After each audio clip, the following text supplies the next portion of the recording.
किसान की गंदम सरकारी रेट से 600 रुपया फी मन कम बिक रही है। किसान जेन्युइनली समझते हैं कि ये जो गवर्नमेंट है ये हमेशा किसान दुश्मन, मुस्लिम लीग नून की पॉलिसी हमेशा किसान दुश्मन पॉलिसी होती है और किसान दुश्मन पॉलिसी का इस साल भी सबूत दे रहे हैं। बैसाखी का त्यौहार बेसिकली होता है कि यकम बैसाख को गंदम पकती है और लोगों के घरों में खुशहाली होती है, उसकी खुशी मनाते हैं।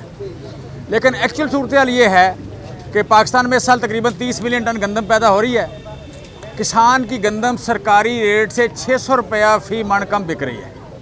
600 रुपया फ़ी मन के हिसाब से ये तकरीबन 450 अरब रुपया 1 करोड़ किसानों को नुकसान हो रहा है। उनकी जो सरकारी रेट है, सरकारी रेट से 450 अरब रुपया का किसानों को नुकसान हो रहा है। और ये वो किसान हैं जिन किसानों ने 3200 रुपये वाली यूरिया 5500 में ख़रीद के अपनी गंदम पाली थी। जिन किसानों ने महंगी DAP ख़रीद के गंदम पाली थी, उन किसानों का सरकारी रेट से 450 अरब का लॉस हुआ है।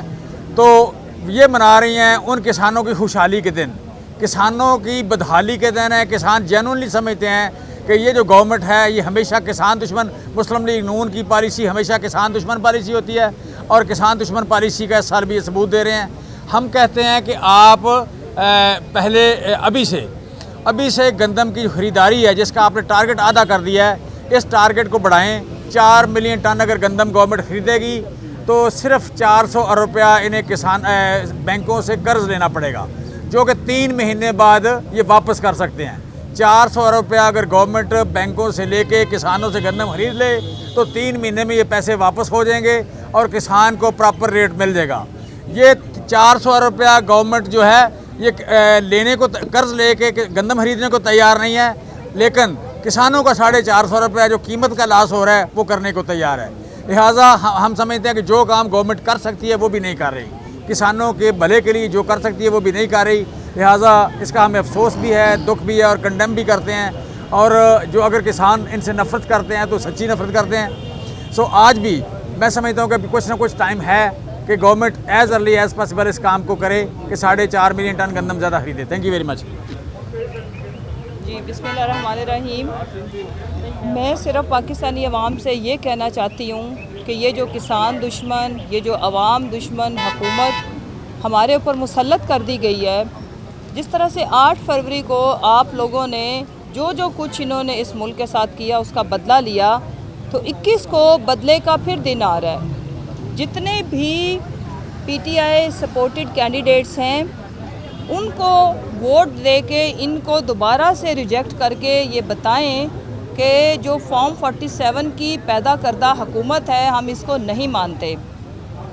पाकिस्तान इस वक्त मुआशी एतबार से, आइनी एतबार से, इखलाकी एतबार से जितनी बदहाली का शिकार है, इसको कभी मेरा ख़्याल है कि तारीख़ में आप देखेंगे कि कौम इनको ना तारीख़ माफ़ करेगी ना कौम माफ़ करेगी।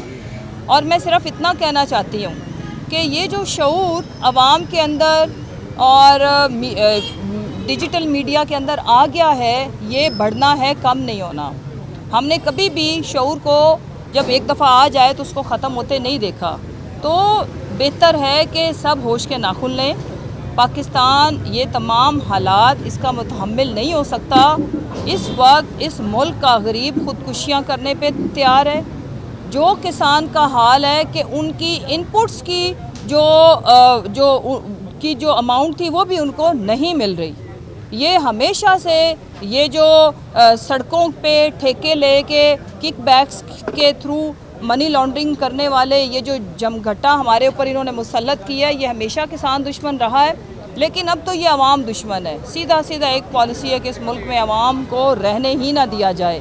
तो इंशाल्लाह 21 को मेरी अवाम से अपील है, निकलें, अपने दोबारा वोट का इस्तेमाल करें और ये तमाम सीटें पाकिस्तान तहरीक इंसाफ को जीत के इनको बता दें कि अवाम मुल्क के साथ खड़ी है, अपने मसाइल के हल के साथ खड़ी है और एक लीडर कैदी नंबर 804 के साथ खड़ी है, क्योंकि वो आज भी पाकिस्तान की आवाम के जो हकीकी मसाइल हैं उनको जेल के अंदर बैठ के भी एड्रेस कर रहा है। बहुत शुक्रिया।